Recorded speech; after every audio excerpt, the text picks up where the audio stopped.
ಗುರುಜಿ, ನೀವು ಹೇಳ್ತಿದ್ರಿ ನಾಗರ ಪಂಚಮಿ ಅಂದು ಎಷ್ಟು ವಿಧಿವತ್ತಾಗಿ ನಾವು ಪೂಜೆಯನ್ನ ಸಲ್ಲಿಸಬೇಕು ಹಾವುಗಳಿಗೆ ಅಥವಾ ನಾಗ ದೇವತೆಗಳಿಗೆ ಅಂತ ಹೇಳ್ತಾ ಇದ್ರಿ. ಜೊತೆಗೆ ಸ್ವಲ್ಪ ಸಮಯದ ಹಿಂದೆ ಅಷ್ಟೇ ಹೇಳ್ತಾ ಇದ್ರಿ ಗರುಡ ಕಂಬವನ್ನ ನಾವಿವತ್ತು ಹೋಗಿ ಸುತ್ತಲೇಬಾರ್ದು ಅಂತ. ಅದು ಯಾಕೆ ಅಂತ ಹೇಳ್ತೀರಾ ಗುರುಜಿ? ಗರುಡ ಅಂದ್ರೆ ವೈರಿ ಅಂತ ಗೊತ್ತು, ಆದ್ರೂ ಇನ್ನೊಂದೇನಾದ್ರೂ ಕಾರಣ ಇದೆಯಾ? ಇಲ್ಲ, ಗರುಡಗಂಬ ಅಂದ್ರೆ ವಿಶೇಷ ಅಂದ್ರೆ ಅವಳು ವೈನುತ ಹೇಳಿರ್ತಾಳೆ, ನಾನು ಒಂದು ಮಗು ಹುಟ್ಟಿದರೆ ಅಂದರೆ ಮೊದಲನೇ ಮಗು ಹುಟ್ಟಿದ್ರೆ ಅದು ಸೂರ್ಯನಿಗೆ ಅರ್ಪಿಸ್ತೀನಿ, ಎರಡನೇ ಮಗು ಹುಟ್ಟಿದ್ರೆ ಮಹಾವಿಷ್ಣುವಿಗೆ ಅರ್ಪಿಸ್ತೀನಿ ಅಂತ ಹೇಳಿರ್ತಾಳೆ.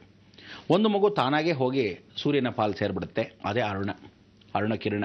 ಅದಕ್ಕೆ ಸೂರ್ಯ ಬರಕ್ಕೆ ಮೊದಲು ಕೆಂಪು ಕಿರಣಗಳಾಗಿ ಅವನ ಸಾರಥಿಯಾಗಿರ್ತಾನೆ ಅರುಣ. ಮತ್ತೆ ಅವನಿಗೆ ಸಾರಥಿ ಆಗೋದ್ರೆ ಅವನಿಗೆ ಸೇವಕನಾಗಿ ಹೋಗ್ತಾನೆ. ಆದರೆ ಇನ್ನೊಂದು ಮಗು ಹುಟ್ಟಿದಾಗ ಆ ಫಲಾಫಲಗಳನ್ನು ಮಹಾವಿಷ್ಣುವಿಗೆ ಅರ್ಪಿಸ್ತೀನಿ ಅಂತ ಹೇಳಿರ್ತಾನೆ.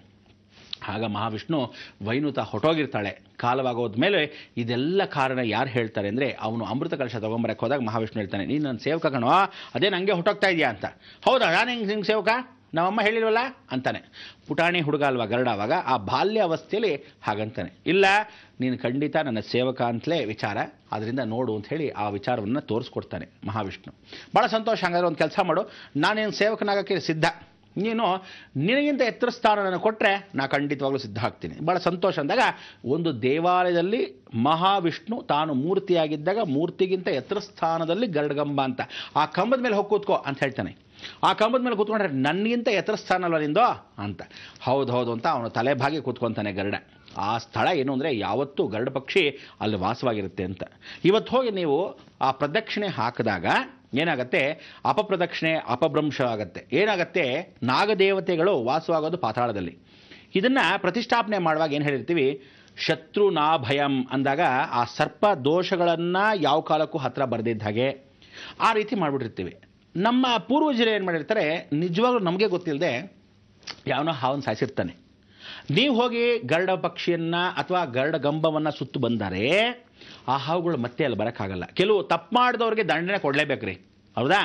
ಅಂದರೆ ಹಾವನ್ನ ಅರ್ಧಂಬರ್ಧ ಸಾಯಿಸಿ ಹೊಡೆದಿರ್ತಾರಲ್ಲ, ಅದು ಹಾವಿನ ದ್ವೇಷ ಅಲ್ವಾ, ಅದು 12 ವರ್ಷಗಳ ಕಾಲದ ಒಳಗೆ ಬಂದು ಅದು ಸಾಯಿಸಲೇಬೇಕು ಅವನ್ನ.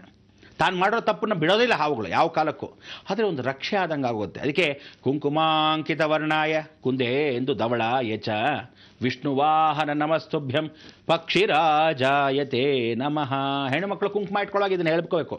ನಿಜವಾದ ಶಿಕ್ಷೆ ಸಿಗಬೇಕಾದ್ರೆ, ನಿಜವಾದ ದಂಡನೆ ಒಂದು ಒಬ್ರಿಗೆ ಯಾರಿಗೂ ಆಗಬೇಕು ಅಂತಿದ್ರೆ ಆ ಕರ್ಮಾನುಸಾರ ಬರೆದಿದ್ದಾಗ ಆಗಿಬಿಡುತ್ತೆ. ಅಂಥ ಸಮಯಕ್ಕೆ ನಾವು ಪರಿಹಾರಗಳಿಗೂ ಅಲ್ಲಿಗೆ ಕೊಡ್ತೀವಿ ಅಂತ ಹೇಳ್ತೀವಿ. ಅದಕ್ಕೆ ಇವತ್ತಿನ ದಿವಸ ಅಲ್ಲಿ ಹೋದರೆ ನಿಮ್ಮ ಹಾವಿನ ಫಲ ಪೂಜೆ ಮಾಡೋದು ನಿಮ್ಮ ಹತ್ರಕ್ಕೆ ಬರಲ್ಲ.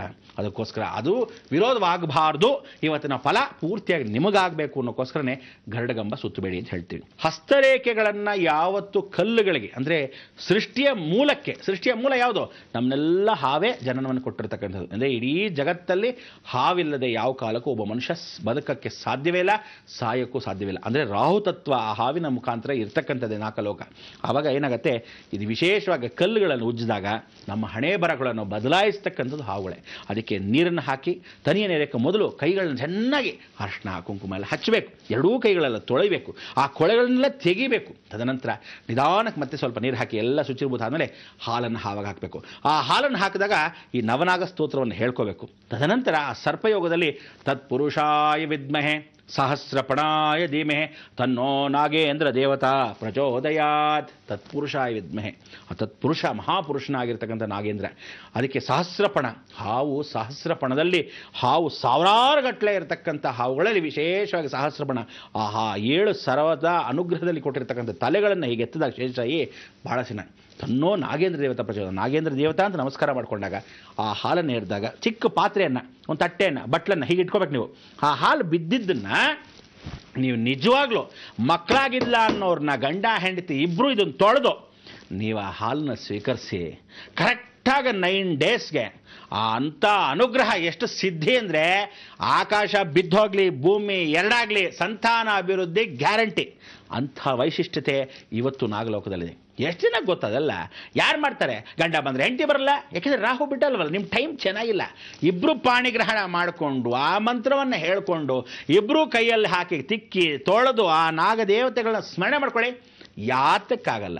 ಮಗಳು ಮದುವೆ ಆಗಬೇಕಾ, ಫಸ್ಟ್ ಕ್ಲಾಸ್ ಮದುವೆ, ವಧು ವರ್ಣ ಅನ್ವೇಷಣೆ ಭಾಳ ಚೆನ್ನಾಗಿ ನೀವು ಹೋಗಲೇಬೇಕಲ್ಲ. ಮನೆಯಿಂದ ನೆನೆಸ್ಕೊಂಡು ನಾಗೇಂದ್ರನ ಪರ್ಚನೆ ಮಾಡಿಕೊಂಡ್ರೆ ಕೇಳಿದ ಗಂಡ ನಿಮ್ಮ ಮನೆ ಬಾಗಿಲಲ್ಲಿ ನಿಂತ್ಕೊಂಡಿರ್ತಾರೆ. ಅರ್ಥ ಆಯ್ತಾ?